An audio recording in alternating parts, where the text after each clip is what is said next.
Riku finally gets his rematch with Hellfire Ogre, when suddenly GBN turns all apocalyptic when Doji decides to use the power of the brake decal.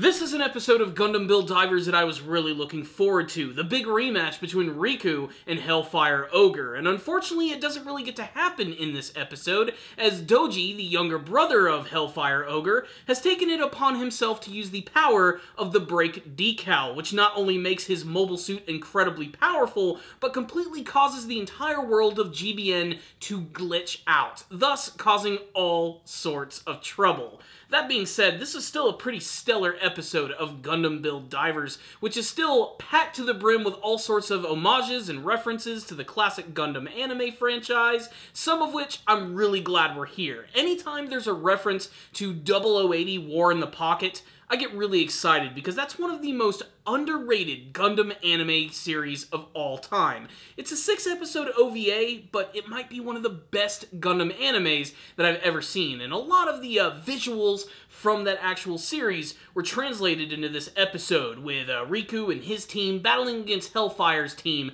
which goes by the name of Hyaki, in this massive icy landscape.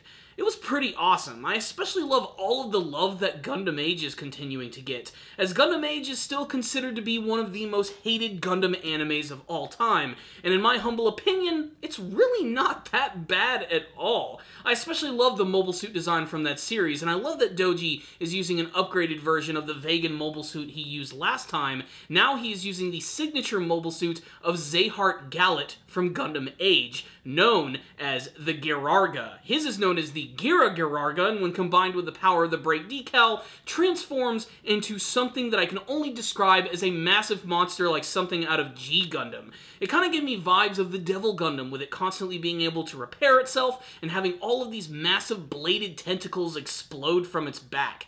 It went full-on Berserker mode, and it was all sorts of metal. But this episode right here, again, was incredibly simple. It could be boiled down to the fact that Riku and his friends are getting ready to go through their very first monthly random battle match. And it just so happens they're going up against Hellfire Ogre's team. Basically, it's just an excuse to see these characters go up against one another, and you know what? I'm okay with it, because there's all sorts of really fun action in this episode right here, but there are some things that I do have some problems with, like the fact that for some weird reason, Riku just absolutely refuses to use the Trans Am of the Gundam 00 Diver Ace. He's doing this all really for the sake of Sarah and for his own creed and code of not being able to utilize it until he can become strong enough with his very own Gunpla. But, man, utilize the powers that are given to you. Use that Trans Am. That's what the 00 Gundam is all about. I'm starting to theorize that they're going to do something completely different with Riku and his Gunpla by the very end of the series. He might even develop something that is very only unique to him, which is actually something that might even eclipse the power of the Trans Am. That being said, if you wanted to see more of the glowy red Gundam powers, you're going to see it in this episode, as Hellfire Ogre has no problems in utilizing the Trans Am ability. That being said, when Riku does go up against him in this episode, for him to be able to hold his own for a couple of seconds against it does show that he has been improving significantly, whether it be in the actual skills of his Gunpla or just the upgrades that he's actually given to the 00 Diver Ace. All I know is, it looks really freaking cool, as do all of the characters in this episode. Hellfire Ogre, in particular, is just so fun and over-the-top and so rage-filled for absolutely no reason. I love how in the beginning of their battle in this episode, he just sort of ignores everyone going right for Riku. Like, he doesn't even bother to even look at Koichi even once, which is kind of annoying, as Koichi, I do believe, along with Ayame and Riku, are the strongest members of the team, but for him, this is all a matter of pride.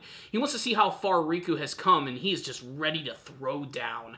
The thing is, Doji has his very own motives in this episode. He wants to do everything in his power to impress his brother, and he actually ends up doing it with the power of the brake decal. That's what all of these mass divers have been using for the duration of the entire series, which is basically painting them as the bad guys. Where are they getting these things? How are they getting passed on to people? My guess is it's Patrick Colasar, and that's why he's appearing in every single episode thus far. By the way, if you're curious, he does appear in this episode at around 10 minutes in. You get to see him and his entire crew of flunkies wearing a brand new outfit, I might add. But going back to the actual confrontation in this big, massive, icy landscape, which is filled with all sorts of cool action, it's Doji and his Geara Ghirarga, which actually really just steals the show. I mean, the overall look of this mobile suit is great. I've already said many times in the past, I love the design of the Vegan mobile suits from Gundam Age. They're just so sharp and sleek and otherworldly when compared to some of the other mobile suits that we've seen. And that combined with the brake decal and all the crazy colors and the massive sharp tentacles which explode out of his back is just awesome, awe-inspiring to say the least. And reluctantly, of course, Riku and Hellfire Ogre have to team up in order to take this thing down, because not only is it really powerful, but it's causing everything in the immediate area to just go berserk. Lightning crackles, dark clouds, tornadoes and twisters all over the place. Basically, this whole break decal thing is completely breaking the GBN world, which is a really big threat to all of these people who truly do love playing this game. So, they team up together and they realize the only thing that can actually take it down is its very own power. And they even use its own abilities against it, which I thought was pretty freaking awesome. And the episode just sort of ends there, with the promise that we'll probably see Riku and Hellfire have another battle at some point in the future, and of course, Hellfire Ogre's team reassuring Doji that even though he kind of screwed up here and should probably be kicked off the team, it's all good, we'll get over it, power of friendship. What's the rundown on this episode of Gundam Build Divers? Even with some of its fault, this was a pretty fun episode right here, which also had some really solid animation. All the battle scenes at the end of this episode looked really flashy, impressive, and most of all, explosive. You could feel every single attack, every single impact, every single explosion. It amplifies the action scenes and makes them look really cool. But even though I absolutely loathe the character of Doji, whether it be his annoying personality or his incredibly terrible character design, I have to admit his taste in mobile suits is pretty cool.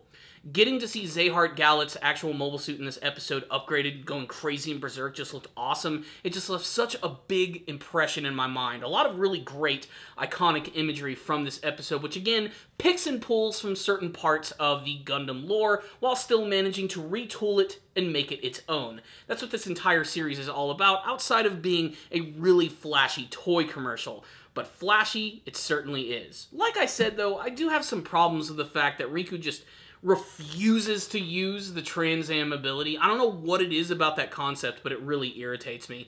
Especially with how mysterious they're keeping things with Sarah.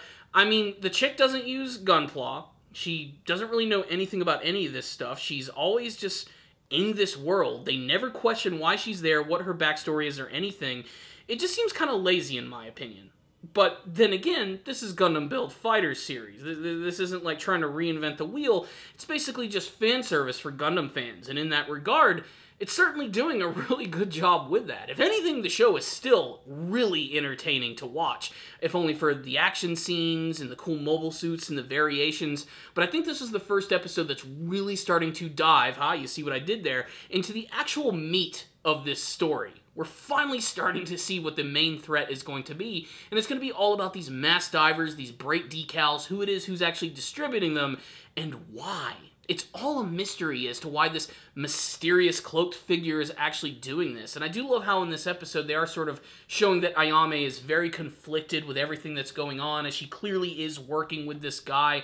There's a lot of moments of hesitation from her in this episode, and it immediately makes her the most interesting female character of the series. I mean, let's face it, guys. Ayame is the best waifu of the entire show. You can't deny it. Ninja Girls kick ass, and so does Ayame. I especially love seeing more of her SD Gundam in action, especially its alternate form, which seems to take a lot of inspiration from the Unicorn Gundam, which I think is really cool. Combining the Unicorn Gundam with a ninja and SD form is just unique and crazy in the best ways possible. Even a lot of the other side characters got to do some pretty cool things in this episode, but really this one was all about this big conflict between Riku, Hellfire Ogre, and his young stupid brother Doji. That being said, I loved this episode. Even with the faults, this one is really starting to get under my skin, and the story is finally starting to develop in the best way possible. They're even doing some really great previewing for the next arc of the series. We get to see there's a post-credit scene with the Kyoya Kujo, the champion, and Rommel, the Weasel, and apparently his entire squad was just obliterated by the power of people using the brake decals, these masked divers, and I think this is sort of like the straw that broke the camel's back for them. They're going to directly get involved here, and I'm guessing that the conflict of this series is not going to be some sort of big, ridiculous tournament to see who the best is, but to discover why someone is effectively trying to change and destroy the entire GBN world. It's an interesting concept. It's different enough from the originals, but still managing to carry a lot of the spirit and flair of those original shows. I'm glad that it's doing something different. I'm also really glad that it's finally starting to move into the actual story. So, let's not beat around the bush any longer. This episode was pretty solid. Even with some of the complaints that I had, I really did enjoy this episode quite a bit, and frankly, I cannot wait to watch it again. Most people will probably give this episode a 3 or 4 out of 5. I'm a Gundam fan, and I loved a lot of the choices that they made in this episode. I'm going to give it a 5 out of 5. I just thought it was just an awesome, super fun episode to watch, and I can't wait to see a little bit more of what Gundam Build Divers is going to do with this brand new developing story. Things are about to get epic. So there it is. That's my thoughts on this episode, but I'd love to get yours. You can tell me all of them in the comment section below, and of course what you hope to see from the rest of Gundam Build Divers. Thank you guys for watching this review. I'll see you guys next time, and as always, stay down, baby.